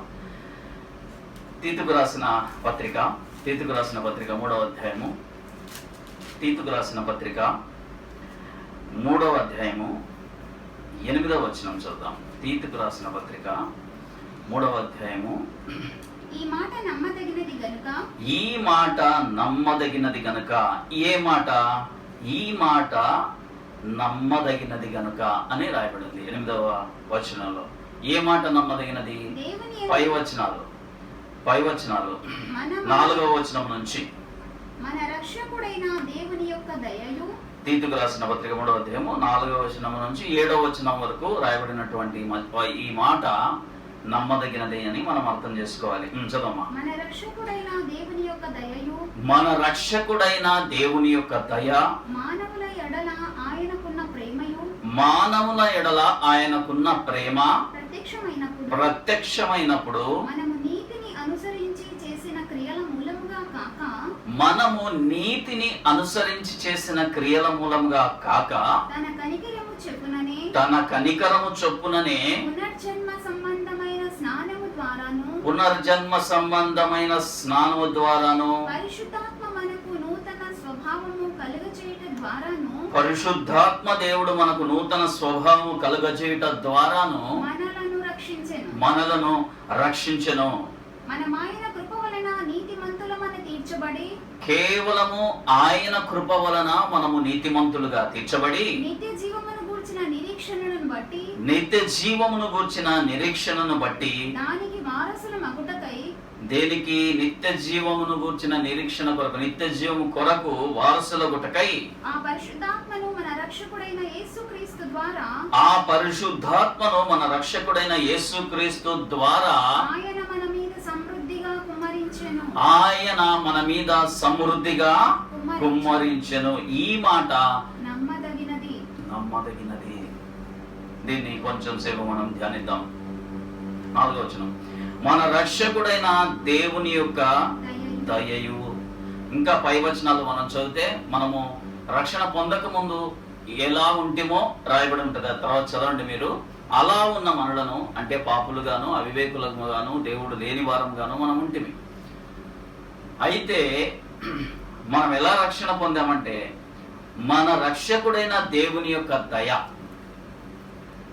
మన రక్షకుడైనటువంటి దేవుని యొక్క దయ వలన మానవుల ఎడల ఆయనకున్నటువంటి ప్రేమ దయ, దేవుని యొక్క దయ, ఆయన దయదల్చాడండి మనం రక్షణ పొందడానికి. ఆయన విశ్వసించడానికి మన మీద ఆయన దయదల్చాడు. ఆయన మన మీద ప్రేమ చూపాడు. ఆయన ప్రేమ అంటే ఆయన దయ, ఆయన పెట్టిన భిక్ష, ఆయన చూపిన దయ, ఆయన చూపిన ప్రేమ ప్రత్యక్షమైనప్పుడు, ఆ ప్రేమ ఎప్పుడు ప్రత్యక్షమైంది? 2000 సంవత్సరాల కిందట యేసుక్రీస్తు ప్రభుల వారి రూపంలో ఆ దయ, ఆ ప్రేమ మన ఎడల ప్రత్యక్షమైనది. మన ఎడల మన దేవుడు యేసు ప్రభును పంపించడం ద్వారా ఆయన వచ్చి బలియాగాన్ని ఈ లోకంలో ఉపదేశాలు చేసి, ఆయన పరిశుద్ధంగా జీవించి మనం ఎలా బ్రతకాలో జీవించి చూపించి, మన రక్షణ కొరకు, మన క్షమాపణ కొరకు ఆయన బలియాగంగా అర్పణగా మారి తన ఒంట్లో రక్తం అంతా మనందరి కొరకు కార్చి ఆయన మరణించి 3వ రోజున తిరిగి లేచి పరలోకానికి వెళ్ళేటటువంటి ఒక గొప్ప సంకల్పంతో ఆ ప్రేమ, అదే యేసుక్రీస్తు ప్రభుల వారిని లోకానికి పంపించడమే మన మీద ఉన్న దయ. యేసుక్రీస్తు ప్రభుల వారిని లోకానికి పంపించడమే మన మీద ఉన్నటువంటి ప్రేమ. ఆ యేసుక్రీస్తు ప్రభు ఆయన పరలోకం నుంచి లోకానికి రావడమే మన మీద ఆయనకున్న దయ. ఆయన మన కోసం ప్రాణం పెట్టడమే ఆయన ప్రేమ. ఆ దయ, ఆ ప్రేమ వలన మనము నీతిని అనుసరించి చేసిన క్రియల మూలముగా కాక, మనము నీతిమంతులుగా పిలువబడ్డానికి కొన్ని క్రియలు చేస్తూ ఉంటారు కదా చాలా మంది. కొంతమంది నడిచేటప్పుడు కాళ్ళ కింద చీమలు పడి చచ్చిపోతాయేమని ఒక చిన్న పొరక లాంటిది తీసుకొని ముందు ఇలా ఓడ్చుకుంటూ వెళ్తూ ఉంటారు. ఎందుకు? ఒక చీపురుతో అలా ముందు క్లీన్ చేసుకుంటా నడుచుకుంటూ వెళ్తూ ఉంటారు. ఎందుకంటే తమ పాదాల కింద చీమలు పడి చచ్చిపోతాయేమో, అలా చనిపోతే మనం అనీతిమంతులైపోతాం, మనం నీతిగా బ్రతకాలి కదా అని అబద్ధాలు ఆడకుండా కొంతమంది, మంచి పనులు మాత్రమే చేసుకుంటూ కొంతమంది, దాన ధర్మాలు చేసుకుంటూ కొంతమంది, ఇలా బ్రతికితే మనం నీతిమంతులము అని అనుకుంటుంటారు. అయితే అది నీతి కాదు అని దేవుని వాక్యము సెలవిస్తుంది. అవి మంచి పనులే, అయితే తద్వారా మనకు రక్షణ లేదు అనేది మనం అర్థం చేసుకోవాలి. అలాంటి నీతి క్రియలు చేయకూడదని కాదు. దేవునికి స్తోత్రం కలుగును గాక. మనము నీతిని అనుసరించి చేసిన క్రియల మూలంగా కాక తన కనికరము చొప్పుననే, దేవుని కనికరమే. ముందు వచనంలో ఏం మాట్లాడుకున్నాం? ఆయన దయ మాత్రమే. ఆయన దయ వలన, ఆయన ప్రేమ వలన, ఆయన కనికరము వలన, ఆయన కనికరం వలన, కనికరము చొప్పుననే పునర్జన్మ సంబంధమైన స్నానము ద్వారా, పునర్జన్మ సంబంధమైన స్నానము ద్వారా, పునర్జన్మ సంబంధమైన స్నానము ద్వారా. పునర్జన్మ సంబంధమైన స్నానం అంటే బాప్తిస్మం. మనకందరికీ తెలుసు కదా, పునర్జన్మ సంబంధమైన స్నానము ద్వారా అంటే బాప్తిస్మము ద్వారా పరిశుద్ధాత్మ మనకు నూతన స్వభావము కలుగచేయుట ద్వారా మనలను రక్షించెను. దేవునికి స్తోత్రం కలుగును గాక. హల్లెలూయా. ఆయన దయ వలన, ఆయన కృప వలన, ఆయన ప్రేమ వలన, ఆయన కనికరము ద్వారా మనం ఆయనను ఒప్పుకొని యేసుక్రీస్తు ప్రభుని మన సొంత రక్షకంగా అంగీకరించి ఆయన సంకల్పానికి లోబడి బాప్తిసం తీసుకుంట ద్వారా, తండ్రి కుమార పరిశుద్ధాత్మ నామంలో బాప్తిసం తీసుకుంట ద్వారా పునర్జన్మ సంబంధమైన స్నానము ద్వారాను పరిశుద్ధాత్మ మనకు నూతన స్వభావం కలుగజేయుట ద్వారాను మనలను రక్షించెను. బాప్తిస్మము ద్వారా పరిశుద్ధాత్మ దేవుడు మనకు నూతన స్వభావం అనుగ్రహించుట ద్వారా మనలను రక్షించాడు. 6వ వచనం, మనం ఆయన కృప వలన నీతిమంతులమని తీర్చబడ్డాము. ఇంకో మాట వస్తుంది చూడండి, మనం ఆయన కృప వలన నీతిమంతులుగా తీర్చబడ్డాము. ఆయన కృప, ఆయన దయ, ఆయన ప్రేమ, ఆయన కనికరము, ఆయన కృప వలన మనము నీతిమంతులుగా తీర్చబడ్డాము. తర్వాత నిత్య జీవమును గూర్చిన నిరీక్షణను బట్టి, నిత్య జీవమును గూర్చిన నిరీక్షణ మనకు దేవుడు అనుగ్రహించాడు. నిత్య జీవమును గురించిన నిరీక్షణ. నిత్య జీవమును గురించిన నిరీక్షణ ఎప్పుడు నిత్య జీవం అంటే మనం చనిపోయిన తర్వాత కూడా ఒక జీవితం ఉన్నది, అది నిత్య జీవం అని మనం విశ్వసించి ఆ జీవితం కొరకు నిరీక్షణ అంటే ఎదురు చూడడం. ఆ నిత్య జీవం కొరకు మనం ఎదురు చూడడం. నిత్య జీవం ఇచ్చే దేవుడే అని, నిత్య జీవం ఇచ్చేది యేసు ప్రభు అని మనం విశ్వసించి పునర్జన్మ సంబంధమైన స్నానం ద్వారా పరిశుద్ధాత్మ దేవుడు మనకు అనుగ్రహించిన నూతన స్వభావము ద్వారా నీతిమంతులంగా తీర్చబడి నిత్య జీవమును గుర్చిన నిరీక్షణను బట్టి దానికి వారసుల గుట్టకై, ఆ నిత్య జీవమునకు వారసుల గుట్టకై ఆ పరిశుద్ధాత్మను మన రక్షకుడైన యేసుక్రీస్తు ద్వారా ఆయన మన మీద సమృద్ధిగా కుమ్మరించెను. దేవునికి స్తోత్రం కలిగిన గాక. ఆ నిత్య జీవమును గుర్చిన నిరీక్షణకు, నిత్య జీవమునకు వారసుల గుట్టకై ఆ పరిశుద్ధాత్మను ప్రభు యేసుక్రీస్తు ప్రభుల వారు పరలోకానికి వెళ్ళి మనందరి ఆదరణ కొరకు, మనందరిని నీతిమంతులుగా తీర్చబోట కొరకు, మనందరినీ పరిశుద్ధులుగా చేయుట కొరకు, మనందరినీ నడిపించుట కొరకు, మనందరికీ దేవుని వాక్యం అర్థము చేయించుట కొరకు పరిశుద్ధాత్మ దేవుని పంపించాడు. ఆ పరిశుద్ధాత్మ దేవుడు మన మీద సమృద్ధిగా దిగినందువలన, సమృద్ధిగా కుమ్మరింపబడినందువలన, కుమ్మరింపబడ్డాడు. అపొస్తలుల కార్యం 2వ అధ్యాయంలో మనం చూసినట్లయితే యేసు ప్రభు యొక్క శిష్యులు, యేసుక్రీస్తు తల్లి అయినటువంటి మరియా, మరికొంతమంది అందరూ కలిసి 120 మంది ఆ మేడగదిలో పరిశుద్ధాత్మ కొరకు యేసు ప్రభుల వారు చెప్పిన విధంగా పరిశుద్ధాత్మ కొరకు ఎదురు చూస్తూ ప్రార్థన చేసిన సందర్భంలో పరిశుద్ధాత్ముడు పరలోకము నుండి దిగిన ఆ సందర్భాన్ని మనం చూస్తాం. పరిశుద్ధాత్ముడు దిగిన తర్వాత, పరిశుద్ధాత్మ అభిషేకం పొందిన తర్వాత వారంతా బలహీనులైనటువంటి వారు బలవంతులుగా మారిపోయారు, పిరికివారైనటువంటి వారు ధైర్యవంతులుగా మారిపోయారు. దేవుని బిడ్డలారా, దేవుని వాక్యాన్ని ధైర్యంగా ప్రకటించారు. దేవునికి స్తోత్రం కలుగును గాక. ఆ పరిశుద్ధాత్మ దేవుడు కుమ్మరింపబడుట ద్వారా, కుమ్మరింపబడ్డాడు అన్న ఈ మాట ఎంత పెద్ద మాట అండి ఇది. దేవునికి స్తోత్రం.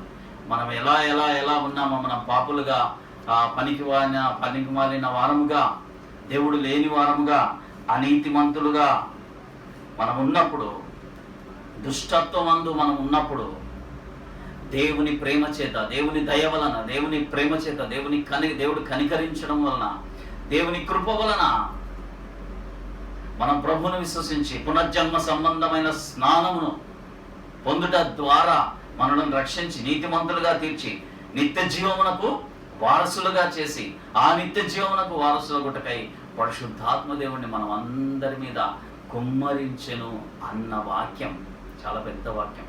అయితే మనం గుర్తుపెట్టుకోవాలి, ఈ మాట నమ్మదగినది, ఈ మాట నమ్మదగినది. దేవునికి స్తోత్రం కలుగను గాక. మొట్టమొదటి ఏం చదువుకున్నాం? పాపులను రక్షించుటకు క్రీస్తు యేసు ఈ లోకమునకు వచ్చినను వాక్యము నమ్మదగినది, పూర్ణాంగీకారమునకు యోగ్యమైనది.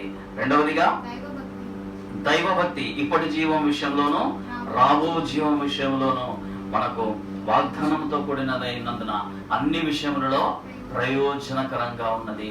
ఈ మాట నమ్మదగినది, పూర్ణాంగీకారమునకు యోగ్యమైనదినై ఉన్నది.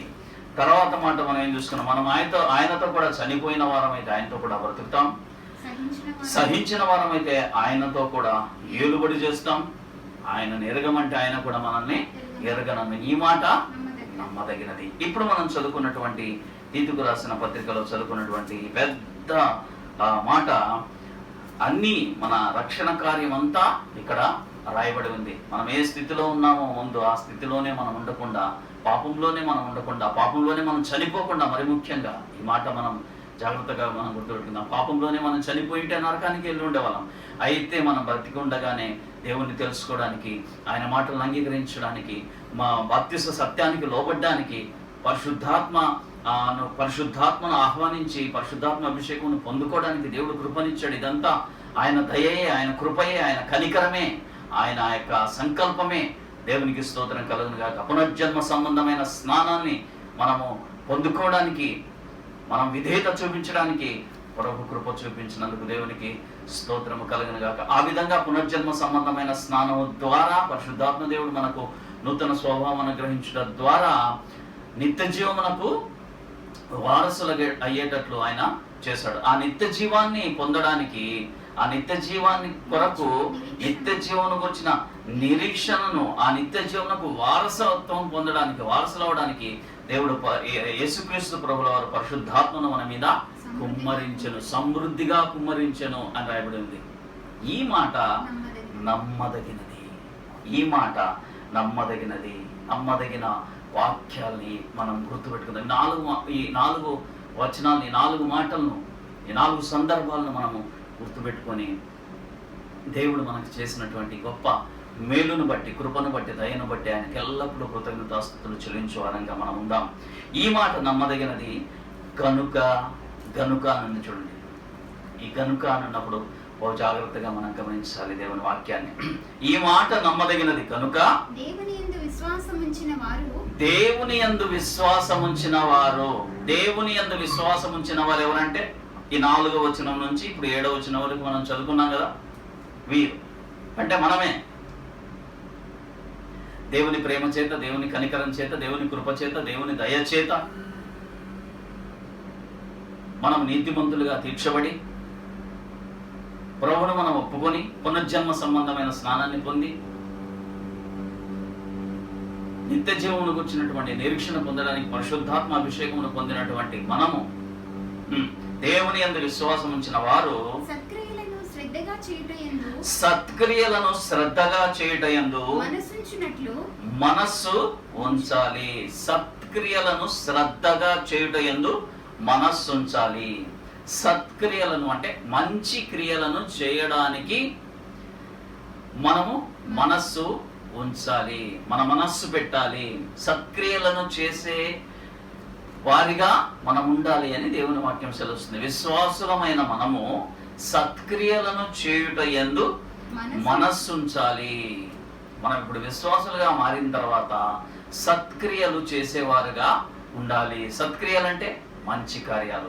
మంచి కార్యాలంటే దేవుని గురించినటువంటి మాటలు మాట్లాడుట, దేవుని గురించినటువంటి మాటలు మాట్లాడుట, ప్రార్థన చేయుట, సహవాసము చేయుట, యేసు ప్రభు ఎరుగని వారికి యేసు ప్రభుని గురించి చెప్పుట, దేవుని పరిచర్య చేయుట, దేవుని వాక్యాన్ని శ్రద్ధగా చదువుట, దేవుని వాక్యంలో దేవుని వెదకుట, ఇలా దేవుని గురించినటువంటి ఏ కార్యం చేసినా, దేవుని కొరకు మన సమయాన్ని వెచ్చించినా, దేవుని కొరకు మన ధనాన్ని వెచ్చించినా, దేవుని కొరకు మన ఆలోచనను పెట్టినా, దేవుని కొరకు మన శ్రమను పెట్టినా, అదంతా సత్క్రియ కిందకే వస్తుంది. దేవునికి స్తోత్రం కలుగును గాక. సత్క్రియలను చేసేవారుగా ఉండాలి. విశ్వాసులమైనటువంటి మనము సత్క్రియలను శ్రద్ధగా చేసేవారు ఉండాలి. మరి శ్రద్ధగా చేయాలి, అది కూడా ఆషామాషిగా చేయకూడదండోయ్. సత్క్రియలను శ్రద్ధగా చేసేవారుగా ఉండాలి. ఉంటే ఇవి మంచివియు మనుషులకు ప్రయోజనకరమునై మనుషులకు ప్రయోజనకరమైనవినై ఉన్నవి. ఉన్నవి. ఇవి మంచివియు. ఏవి? సత్క్రియలు. సత్క్రియలు శ్రద్ధగా చేస్తే, శ్రద్ధగా చేసే సత్క్రియలు ఇవి. అంటే శ్రద్ధగా చేసే సత్క్రియలు, విశ్వాసులమైన మనం అందరము శ్రద్ధగా చేసే సత్క్రియలు ఇవి మంచివియు మనుషులకు ప్రయోజనకరమునై ఉన్నవి. శ్రద్ధగా చేసే సత్క్రియలు మంచివి అని దేవుని వాక్యం సెలవుస్తుంది. మనుషులకు ప్రయోజనకరమైనవి అని దేవుని వాక్యము సెలవిస్తుంది. దేవునికి స్తోత్రం కలుగును గాక. దేవుని బిడ్డలారా, నమ్మదగిన వాక్యం గురించి మనము కొన్ని వచనాలను నేర్చుకున్నాం. నమ్మదగిన వాక్యం, మన రక్షణ కార్యం అంతా ఈ నమ్మదగిన వాక్యంలో ఇమిడి ఉంది. యేసు ప్రభుని విశ్వసించడం, ఆయన జీవితం, ఆయన మనకు నూతన స్వభావం అనుగ్రహించడం, బాప్తిసం పొందడం, పరిశుద్ధాత్మ అభిషేకం పొందడం, ఇవన్నీ కూడా నమ్మదగిన వాక్యంలో ఇమిడి ఉన్నాయి. దేవుని బిడ్డలారా, ఈ నమ్మదగిన వాక్యాన్ని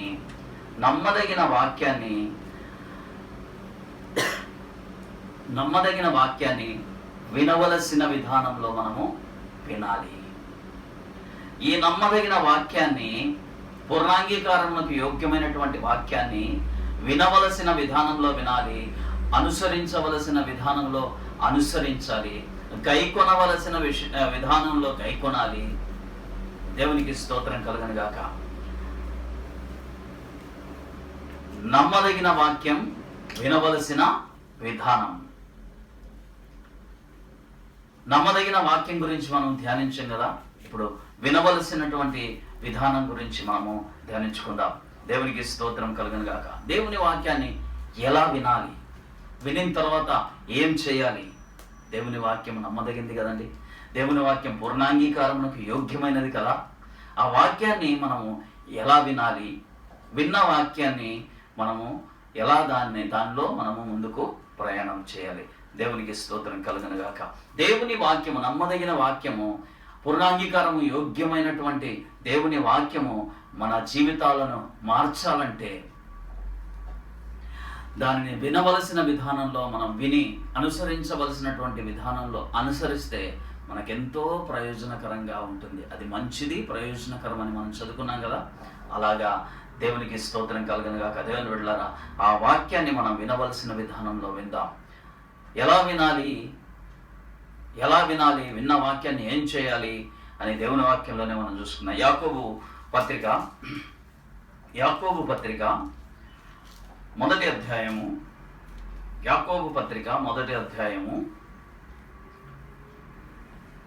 19 నుంచి ఆఖరి వరకు మనం చదివితే ఈ వచనాలలో, ఈ యొక్క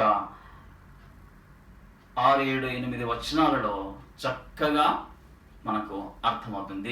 ఈ వాక్యాన్ని మనం ధ్యానించినట్లయితే నమ్మదగిన వాక్యాన్ని మనం ఎలా వినాలి, విన్న వాక్యాన్ని ఏం చేయాలి, ఎలా మన జీవితానికి అన్వయించుకోవాలి, అన్ని వివరంగా దేవుని వాక్యంలో దేవుడు రాయించి పెట్టాడు. ధ్యానిద్దాం.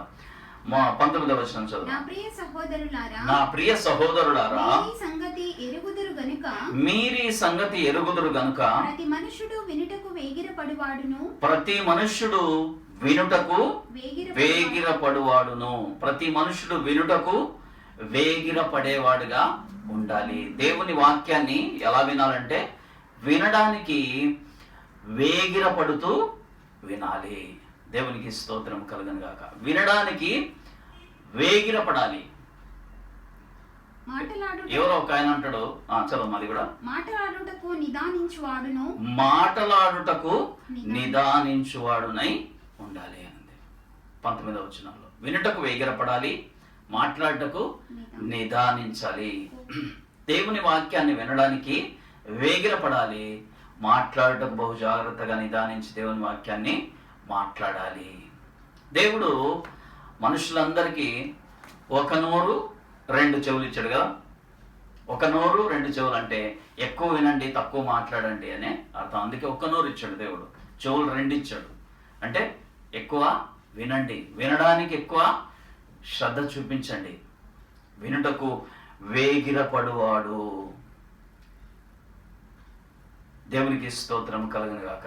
కోపించుటకు నిదానించువాడునై ఉండవలెను. కోపించుటకు నిదానించు, వినుటకు వేగిరపడువారుగా మనము ఉండాలి. వేగిరపడడం అంటే, వేగిరపడుట అంటే, వేగిరపడుట అంటే సిద్ధపాటు కలిగి ఉండాలి. మనం దేవుని వాక్యాన్ని వినడానికి మనము సిద్ధపాటు కలిగి ఉండాలి. దేవుని వాక్యాన్ని చెప్పడానికి దైవ సేవకులు ఎలా సిద్ధపడతారో అలాగే వినడానికి మనము సిద్ధపడి ఉండాలి. దేవా, ఈరోజు నాతో ఏం మాట్లాడతావు తండ్రి, నీ వాక్యం ద్వారా మనం సిద్ధపడి ఉండాలి, వేగిరపడి ఉండాలి, సిద్ధపడి దేవుని వాక్యాన్ని వినేవారుగా ఉండాలి. దేవుని వాక్యాన్ని వినడం ఎలా వినాలంటే సిద్ధపడి వినాలి, వేగిరపడుతూ వినాలి. ఓకే, చదమ్మా. మాటలాడుటకు నిదానించువాడును కోపించుటకు నిదానించువాడునై ఉండవలెను. ఎందుకనగా నరుని కోపము దేవుని నీతిని నెరవేర్చదు. ఎందుకనగా నరుని కోపము దేవుని నీతి నెరవేర్చదు. అందుచేత సమస్త కల్మషమును విర్రవీగుచున్న దుష్టత్వమును మాని కల్మషాన్ని తీసివేసుకోమని దేవుని వాక్యం చెబుతుంది. దుష్టత్వాన్ని తీసివేసుకోమని దేవుని వాక్యము చెబుతుంది. ఏంటి, నాలో కల్మషం ఉందా, నాలో దుష్టత్వం ఉందా అని ఆలోచిస్తున్నారా? దేవుని వాక్యం సెలవిస్తుందిగా, మనలో ఏదైనా కల్మషం ఉంటే దేవుని వాక్యాన్ని వినేటప్పుడు ఆ కల్మషాన్ని తీసివేసుకోవాలి. ఏదైనా దుష్టత్వం ఉంటే ఆ దుష్టత్వాన్ని తీసివేసుకోవాలి. దేవునికి స్తోత్రము కలుగునుగాక. హల్లెలూయా. మన హృదయము, మన మనస్సు, మన హృదయం గాని మన మనస్సు గాని చెడు దాచుకొని దేవుని వాక్యాన్ని ఉన్నట్లయితే, దుష్టత్వముతో నిండినటువంటి మనస్సు కలిగి, చెడుతనముతో నిండినటువంటి మనస్సు కలిగి మనం దేవుని వాక్యాన్ని వింటే ఒక మంచినీళ్ళతో కూడినటువంటి ఈ గ్లాస్లో ఒక మురికి నీళ్ళు పోసినట్టుగానే ఉంటుంది. ఉండే మంచినీరు కూడా మురికి అయిపోతుంది. కాబట్టి దేవుని వాక్యం ఏం సెలవుస్తుందంటే, మొదటిగా నీ దుష్టత్వాన్ని, నీ చెడుతనాన్ని తీసివేసుకో అని చెబుతుంది. దేవునికి స్తోత్రం కలుగును గాక. దేవుని వాక్యము మీ ముత్యాలను పందుల ఎదుట వేయొద్దు అని చెప్తాడు కదా ఒకసారి యేసుక్రీస్తు ప్రభుల వారు. అలా దేవుని వాక్యాన్ని, అటువంటి విలువైనటువంటి వాక్యాన్ని మనము చెత్తబుట్టలో వేయం కదా. విలువైనటువంటి వాటిని ఒక భద్రమైనటువంటి స్థలంలోనే మనము దాచుకుంటాం, ఒక మంచి స్థలములోనే మనము దాచుకుంటాం. అలాగే దేవుని వాక్యాన్ని మనము మన భద్రమైనటువంటి హృదయంలో మనం దాచుకోవాలి. నిష్కల్మషమైనటువంటి, పవిత్రమైనటువంటి, పరిశుద్ధమైనటువంటి హృదయంతో మనము స్వీకరించేవారుగా మనం ఉండాలి. మన దుష్టత్వాన్ని తీసివేసుకోవాలి, కల్మషాన్ని తీసివేసుకోవాలి. నిర్గమకాండము 19వ అధ్యాయము 10-11 వచనాల్లో దేవుడు ఇశ్రాయేలీయులతో మాట్లాడే ముందు, దేవుడు ఇశ్రాయేలీయులతో మాట్లాడాలంటే మొట్టమొదట వాళ్ళని శుద్ధిపరచుకోమని చెప్పాడు. వారిని సిద్ధపరచమని, వారి వస్త్రాలను శుభ్రపరచుకోమని అని దేవుడు చెబుతాడు. కాబట్టి మనలో ఎంతో కొంత చెడుగు ఉంటుంది దేవుని బిడ్డలారా. ఆ చెడుగును మనము తీసివేసుకోవాలి. ఆ చెడుగును, ఆ దుష్టత్వాన్ని మనం తీసివేసుకుని దేవుని వాక్యాన్ని వింటే ఆ దేవుని వాక్యం మనలో కార్యము జరుగుతుంది. దేవునికి స్తోత్రము కలుగును గాక. హల్లెలూయా, హల్లెలూయా. కొలస్సీయులకు రాసిన పత్రిక 3వ అధ్యాయము 5-8 వచనం వరకు. కొలస్సీయులకు రాసిన పత్రిక 3వ అధ్యాయము 5-8. కావున భూమి మీదనున్న మీ అవయవములను అనగా జారత్వమును, అపవిత్రతను, కామాతురతను, దురాశను, విగ్రహారాధనైన ధనాపేక్షను చంపివేయుడి. ధనాపేక్ష ఏమంటుండ? ధనాపేక్షను, విగ్రహారాధనైన ధనాపేక్షను చంపేయాలంట. వాటి వలన దేవుని ఉగ్రత అవిధేయుల మీదికి వచ్చును. వాటి వలన దేవుని ఉగ్రత అవిధేయుల మీదికి వచ్చును. పూర్వము వారి మధ్య జీవించినప్పుడు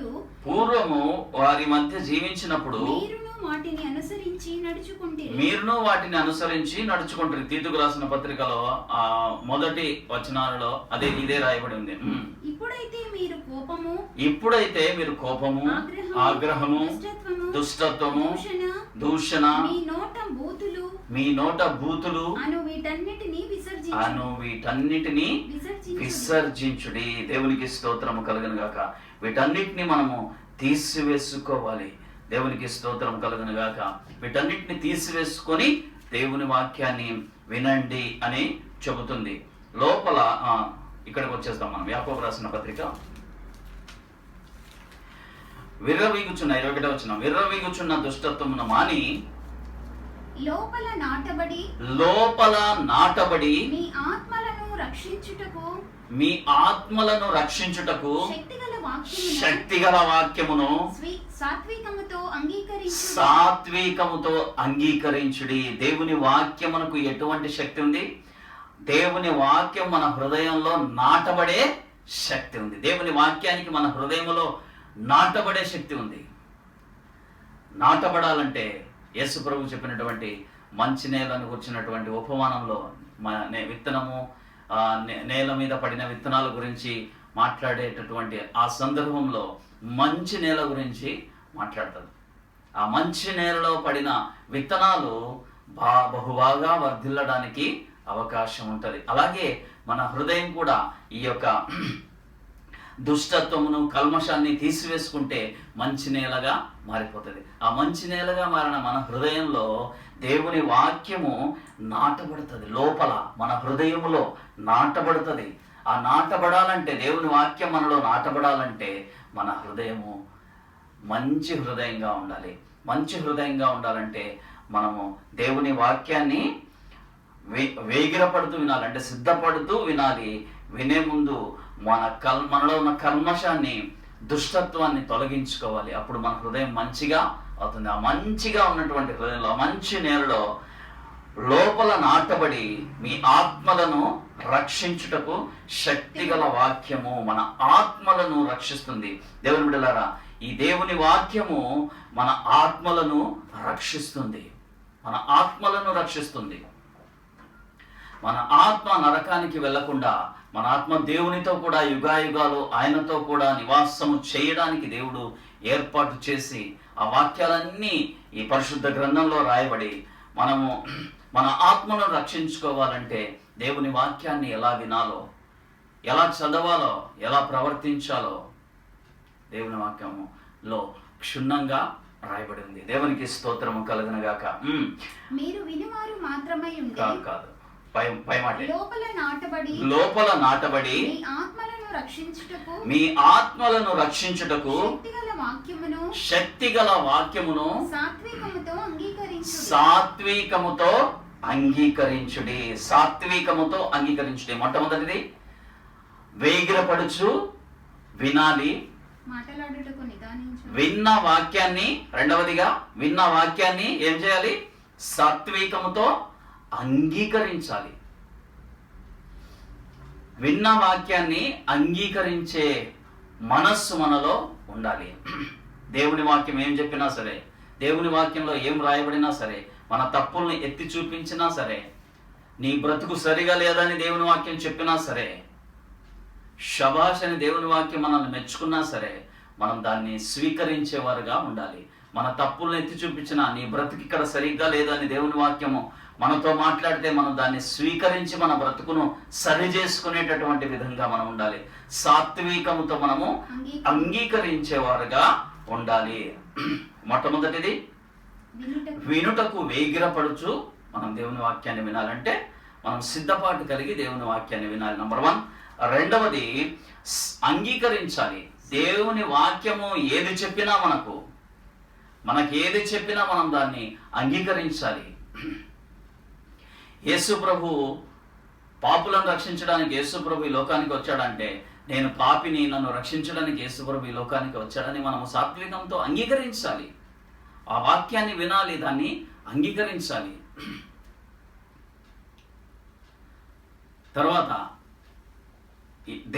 దేవుణ్ణి, యేసు ప్రభు నేను ఎరగనంటే ఆయన కూడా ఎరగనంటాడు అన్న ఆ వాక్యాన్ని విన్నప్పుడు దాన్ని స్వీకరించి, దాన్ని అంగీకరించి, అరే అవును కదా అని దాన్ని అంగీకరించి, దేవుణ్ణి ఎరగను అని చెప్పకుండా మనం ఉండాలి. దేవుణ్ణి నేను ఎరుగుతాను, నా దేవుడు నా రక్షకుడు, నా ప్రభు అని చెప్పేవారుగా మనం ఉండాలి. దాన్ని స్వీకరించాలి. అంగీకరించాలి. తర్వాత మీరు వినువారు మాత్రమై ఉండి, ఇది చాలా చాలా ఇంపార్టెంట్. మీరు వినువారు మాత్రమై ఉండి మిమ్మును మీరు మోసపుచ్చుకొనకుండా మిమ్మును మీరు మోసపుచ్చుకొనకుండా వాక్య ప్రకారము ప్రవర్తించువారునై ఉండుడి. వాక్య ప్రకారము ప్రవర్తించువారై ఉండాలి. ఇది 3వ పాయింట్. వాక్య ప్రకారము ప్రవర్తించువారై ఉండాలి. మొట్టమొదటిది వినుటకు ఎగిరపడేవారుగా మనం ఉండాలి. రెండవది అంగీకరించేవారుగా ఉండాలి. వాక్యాన్ని, నమ్మదగిన వాక్యాన్ని అంగీకరించేవారుగా ఉండాలి. అంగీకరించిన వాక్య ప్రకారము ప్రవర్తించేవారై ఉండాలి. మనం ముందు చదువుకున్న వాటిలో సత్క్రియ చేయడం అని చదువుకున్నాం కదా, అదేనండి ఇది. వాక్య ప్రకారము ప్రవర్తించువారై ఉండాలి. ఇప్పుడు యేసుక్రీస్తు ప్రభువుతో చనిపోయిన వారమైతే మనం ఆయనతో కూడా బ్రతుకుదుము. ఆయన ఎరగనంటే ఆయన నన్ను ఎరగనంటాడు అని రాయబడింది కదా. అరే నేను ఆయనను ఎరగను అంటే ఆయన కూడా నన్ను ఎరగనంటాడు కాబట్టి నేను ఆయన ఎరగను అని నేను అనను. ఇదే వాక్య ప్రకారం ప్రవర్తించేవారు అంటే. నా ప్రాణం పోయినా సరే యేసుక్రీస్తు నా దేవుడనే నేను చెప్తా. వాక్య ప్రకారం ప్రవర్తించడం అంటే పాపము చేయొద్దండి అని దేవుని వాక్యం సెలవిస్తుంది.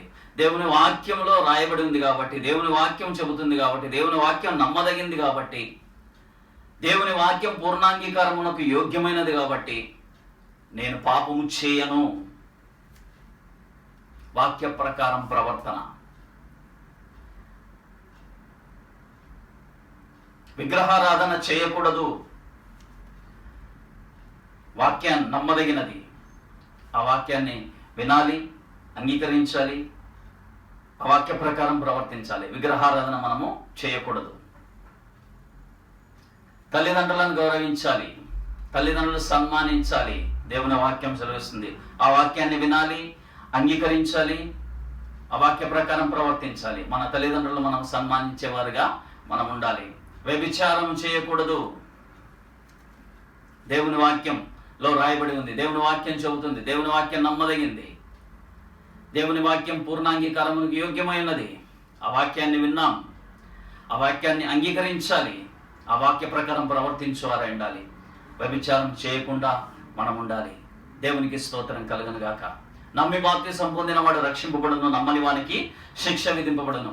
దేవుని వాక్యం నమ్మదగింది, పూర్ణాంగీకారమునకు యోగ్యమైనది. నమ్మి బాప్తిసం పొందినవాడు రక్షింపబడును అని దేవుని వాక్యం చెబుతుంది. దాన్ని వినాలి, స్వీకరించాలి, అంగీకరించాలి, ఆ వాక్య ప్రకారం ప్రవర్తించాలి. వాక్య ప్రకారం ప్రవర్తించడం అంటే బాప్తిసము తీసుకోవాలి. యేసు ప్రభు కూడా బాప్తిసం తీసుకున్నాడు కదండి. బాప్తిసం నుంచి యోహాను చేత యోర్దాను నదిలో ఆయన బాప్తిసం తీసుకున్నాడు కదా. బాప్తిసం తీసుకున్న తర్వాతే కదా పరిచర్య స్టార్ట్ చేసింది ఆయన. దేవునికి స్తోత్రం కలుగునుగాక. మనకు మాదిరి చూపిన యేసుక్రీస్తు ప్రభుల వారి ఆ అడుగుజాడల్లో, ఆయన అడుగుజాడల్లో మనం నడుద్దాం. వాక్య ప్రకారము ప్రవర్తించువారునై యుండుడి. తర్వాత ఎవడైనను వాక్యమును వినువాడై ఉండి దాని ప్రకారము ప్రవర్తింపని వాడైతే, ఎవడైనను వాక్యము విని, ఇంతవరకు మనము వాక్యాన్ని వినాలి, వాక్యాన్ని అంగీకరించాలి, ఆ వాక్య ప్రకారం ప్రవర్తించాలి అని చదువుకున్నాం. ఎవడైనా ఇలా చేయకపోతే అని ఇక్కడ రాయబడింది. ఎవడైనా వాక్యమును వినువాడై ఉండి దాని ప్రకారము ప్రవర్తింపని వాడైతే వాడు అద్దములో తన సహజ ముఖమును చూచుకొను, వాడు తన అద్దములో తన సహజ ముఖమును చూచుకొను మనుషుని పోలి ఉన్నాడు. మనుష్యుని పోలి ఉన్నాడు. వాడు తన్ను చూచుకొని అవతలికి పోయి, వాడు తన్ను చూచుకొని అవతలికి పోయి తానెట్టివాడో వెంటనే మరిచిపోవును కదా. తానెట్టివాడో వెంటనే మరిచిపోవును కదా. అయితే స్వాతంత్రమునిచ్చు సంపూర్ణమైన నియమములో తేరి చూచి నిలకడగా ఉండువాడెవడో వాడు విని మరచువాడు కాడు. అయితే స్వాతంత్రమునిచ్చు సంపూర్ణమైన నియమములో తేరి చూచి నిలకడగా ఉండువాడెవడో, అంటే విశ్వాసములో నిలకడగా ఉండువాడెవడో వాడు విని మరచువాడు కాక మరిచిపోయేవాడు కాక. అంటే మనం విని మరిచిపోయే వారంగా ఉండకూడదు. ఇది పాయింట్. విని మరిచిపోకూడదు. విని మరిచిపోయేవాడుగా కాక క్రియను చేయువాడై ఉండి తన క్రియలో ధన్యుడగును. దేవునికి స్తోత్రం కలుగును గాక. మళ్ళీ వచ్చి చూడండి, క్రియను చేసేవాడుగా ఉండాలి అంటే వాక్య ప్రకారం ప్రవర్తించేవారుగా మనం ఉండాలి.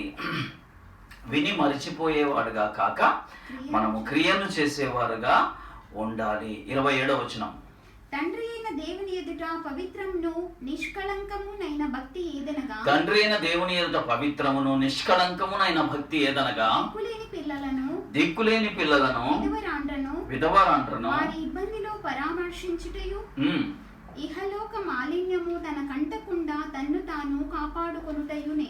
ఇది చాలా చాలా ఇంపార్టెంట్. ఇహలోక మాలిన్యము తనకు అంటకుండా తన్ను తాను కాపాడుకొనుటయే. ఏంటది? దేవుని భక్తి. తండ్రి అయిన దేవుని ఎదుట పవిత్రమును నిష్కళంకమునైన భక్తి ఏదనగా, పవిత్రమైన భక్తి నిష్కళంకమైన భక్తి ఏదంటే ఇహలోక మాలిన్యము అంటకుండా తన్ను తాను కాపాడుకొనుటయే. నిష్కళంకమైన భక్తి ఏదంటే ఇహలోక మాలిన్యం మనకు అంటకుండా మనల్ని మనము కాపాడుకోవాలి. దేవునికి స్తోత్రం కలుగును గాక. నమ్మదగిన దేవుని వాక్యాల గురించి మనము ఈ యొక్క సమయంలో మనం నేర్చుకున్నాం. యేసుక్రీస్తు ప్రభుల వారు పాపులను రక్షించడానికి లోకానికి వచ్చాడని, ఆయనలో మనం ఉండాలని, ఆయన కృప ద్వారానే మనం రక్షింపబడ్డామని, ఆ యొక్క రక్షణ బాప్తిసం ద్వారా మనం పొందుకొని పరిశుద్ధాత్మ దేవుడు మన మీద సమృద్ధిగా కుమ్మరింపబడటం ద్వారా మనము రక్షణ పొందుకొని నిత్య జీవమునకు వచ్చినటువంటి నిరీక్షణతో మనం బ్రతుకుతున్నామని, ఈ మాటలన్నీ నమ్మదగినవని, ఈ నమ్మదగిన దేవుని వాక్యాన్ని మనము ఎలా వినాలి అంటే వేగిరపడుచు వినాలని, తర్వాత విన్న వాక్యాన్ని అంగీకరించాలని, అంగీకరించిన వాక్య ప్రకారం ప్రవర్తించే వారంగా మనం ఉండాలని, క్రియలో మనం ముందుకెళ్లే వారంగా ఉండాలని దేవుని వాక్యము సెలవిస్తుంది. నమ్మదగిన దేవుని వాక్యం వినవలసిన విధానంలో మనం వింటే, అంగీకరిస్తే, వాక్య ప్రకారం ప్రవర్తించే వారంగా మనం ఉంటే, దేవుని బిడ్డలారా, మన జీవితంలో మనం గొప్ప మార్పును మనము చూడగలం. మన ఆలోచన విధానం మన దేవుని వాక్యానుసారంగా మనము మార్చుకొనగలము. దేవునికి స్తోత్రము కలుగును గాక. అప్పుడే దేవుణ్ణి మనము సంతోషపరిచే వారంగా మనం అందరం ఉండగలం. దేవుని సంతోషపరుస్తూ మన జీవితాన్ని కొనసాగిద్దాం. దేవుని వాక్యాన్ని, నమ్మదగిన దేవుని వాక్యాన్ని వినవలసిన విధానంలో విని, అంగీకరించవలసిన విధానంలో అంగీకరించి, వాక్య ప్రకారం ప్రవర్తించేవారుగా మనమందరం ఉండి దేవుని సంతోషపరుద్దాం. దేవునికి మహిమ కలుగును గాక. ఆమేన్. ప్రార్థన చేసుకుందాం. మహాపరిశుద్ధులకు ప్రేమగల మా తండ్రి, నీకు స్తోత్రములు చెల్లిస్తున్నాను నాయన. స్తోత్రం స్తోత్రం స్తోత్రం స్తోత్రములు తండ్రి. కృపగల దేవా, జీవగల నా తండ్రి, నీకు స్తోత్రాలు నాయన. ఈ రోజు ప్రభు నా తండ్రి, మా అందరితో మీరు మాట్లాడిన శ్రేష్టమైన మాటలను బట్టి నీకు వందనాలు తండ్రి, నీకు స్తోత్రాలు.